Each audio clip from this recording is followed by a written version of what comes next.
Welcome to Northumberland Zoo on YouTube. My name is Maxine and I work here. Now in today's video we're going to be having a little look at enrichment here at the zoo, just giving you a little update on what we do here at the zoo for our animals, and that's in a natural way and also in an artificial way as well. We're going to be meeting a few of our keepers and looking at a few of our different enclosures and trying to explain to you about how important enrichment is.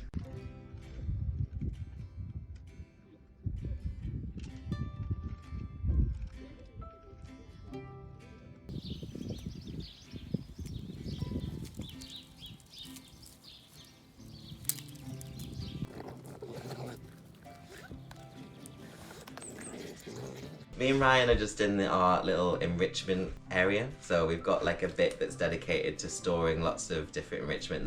This is the sort of stuff that we're taking in and out of enclosures every day. We've got a range of different things in here, whether it's toys for them to play with, whether it's different smells and scents that we can introduce, like the herbs and the spices, and then we've got like puzzle feeders and stuff. So there's quite an array in here to choose from. It's sort of, the idea is that the keeper will come in here and be inspired by all the different things that they could give the animal that day. So obviously this is a nice little fire hose toy that we've built there, so you can like slot food into it.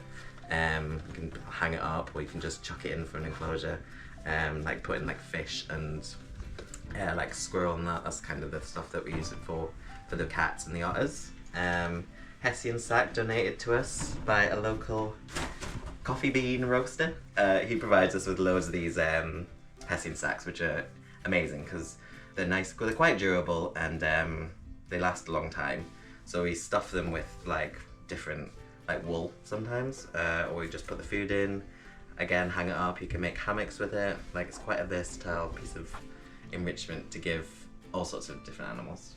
Yeah, it's a nice natural material as well, so we don't like putting in things with like plastic for our carnivores, because they'll just rip into it and start chewing it and eating it, which will obviously lead to health implications and problems. So using more natural things like Hessian and cardboard is much better for them as well if they do accidentally ingest any. This is an example of one of our puzzle feeders, so we could use this for some of our primates, or we could even use it, fill it with some stuff for our meerkats as well, so they can get their paws in, their claws in, and dig around for their food. We make like little dig boxes for them. It can be tied up as well to make it even more challenging for them, and we've just got loads of different ones of different variations, all for different animals. We have it split up as well into our carnivores and our herbivores to make sure we're not spreading anything, cross-contaminating anything, and there's a different variety of stuff, whether it's for food, whether it's for scent, or anything else of the enrichment types. Enrichment is something we give to all of our animals, so our snow leopards get it, even the way all the way down to our reptiles and our amphibians. And enrichment is something that is designed for the animals to exhibit their natural behaviours. So for example, we do things for the primates to forage, and things for the carnivores to use up some of the energy they would use catching their food.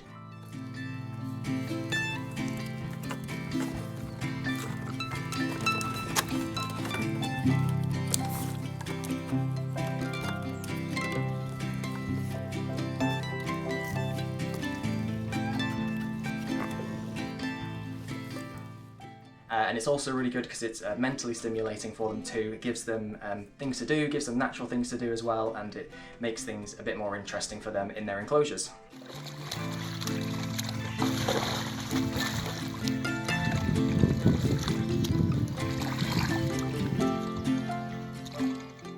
So we've got like loads of different stuff that's actually like built into each enclosure, that's like serves as like being enrichment just for their day-to-day, as well as like the stuff that we're bringing into enclosures. So the lemur woods, obviously they've got full-size trees like they'd have in the wild, so that's obviously super enriching for them anyway.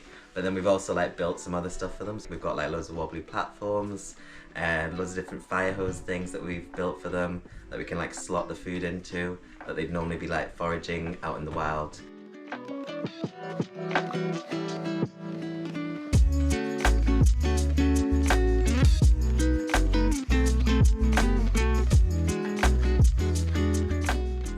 The raccoons have trees as well, and they've got a whole little campsite set up for them, which is quite enriching.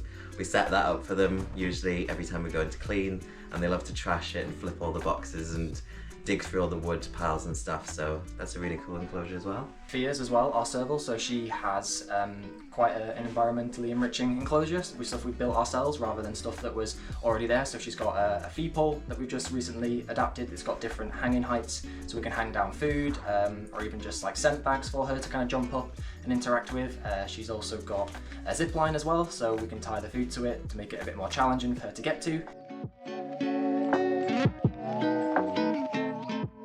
And then she's got different platforms that she can climb up, so she has high vantage points and caves as well for her to hide in if it's bad weather or if she just wants to get away from the people and hide in the caves instead. So we've got things that are already in there, like the trees, which is really nice for some of our enclosures, but then we also got other things that we like to build and put in ourselves to make it more environmentally stimulating for them in their enclosure. Some animals don't need as much like mental stimulation through like stuff that we're putting in than other animals, if that makes sense. So we've got like the species like the tapir and the cappies that are quite happy. They've got areas that we've built for them to be able to swim in, which is obviously a really natural behaviour for them. Capybara like will mate in there, they'll poo in there, and the tapir poo in there as well. But we've also like built in like browse feeders for them as well, so they'd be, tapir especially, are big browsers, which means that they're feeding on like branches and vegetation and that, so it's important that we've got areas in the enclosure that we can hang food nice and high for them, whereas the capybara are grazers, so a nice big grass paddock is more than enough for them.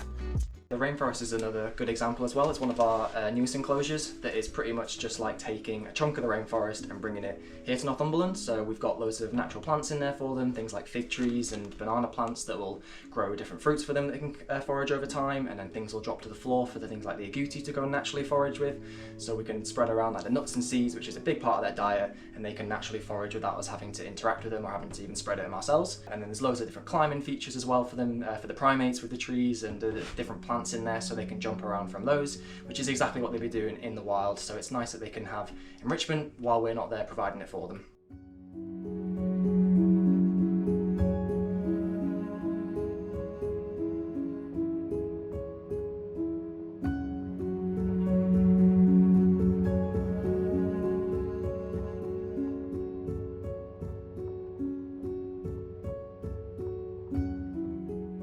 We also get loads of fire hose donated from the Tyne-and-Wear Fire and Rescue Service. So they've provided loads of old fire hose that they can't use anymore, which is ideal for us because again, it's quite a durable material. So we built like little enrichment, like little pouches they create when you stick them onto different wood and that. Obviously the fire hose cubes, and then some bigger builds like the big woven platforms that we've got in snow leopards, serval, and then the foxes as well.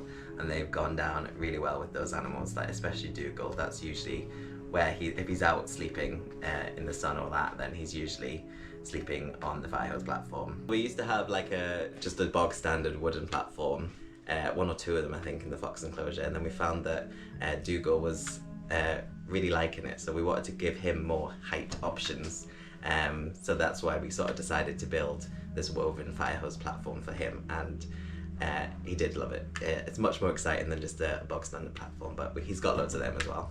My favourite enrichment is the feed poles that we use in our carnivore enclosures, specifically the ones for the snow leopards, because it's very hard to stimulate the hunt that they would do in the wild, so it's nice to have the feed poles that allow them to have that big burst of energy to climb up.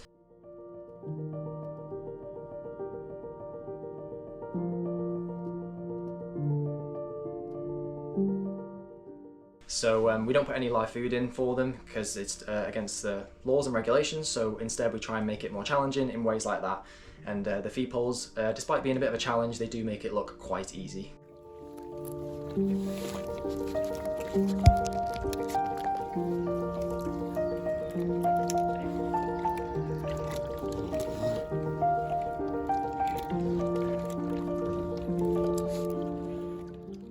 Some animals, it is important that we are providing an enrichment every single day, and obviously ideally that needs to be something totally different every single day, otherwise they just get bored of it. So one way that we sort of are very organised with these species like the cats and the raccoons and the lemurs and that is that we've got these enrichment guides at each enclosure. It's got loads of ideas, like probably like 30-40 different enrichment ideas for the keepers, and then they can record it onto the sheet, which is especially important when we're like a different person is on a different section every single day. They're not going to know what the person before them has given them necessarily until they've gone into an enclosure. So it just helps with the planning and then actually putting different enrichment and recording that. And we got a record of all the different enrichment for like the last year on those animals. And we're in the process of introducing that to every single species or section or whatnot, just to make sure that, again, we're providing lots of different enrichment and everyone is pretty comfortable with doing so. We also do enrichment evaluations. Just basically allows us to see if they're actually interacting with it or not, or whether they really like it so we can use it more often. And it just means that with our busy schedules we can't always just sit and watch them to see if they actually use the enrichment. So it's a good thing for our volunteers to be able to do. It's a good skill for them to learn to assess how they're doing with the enrichment and whether it's something that we can use more frequently in the future.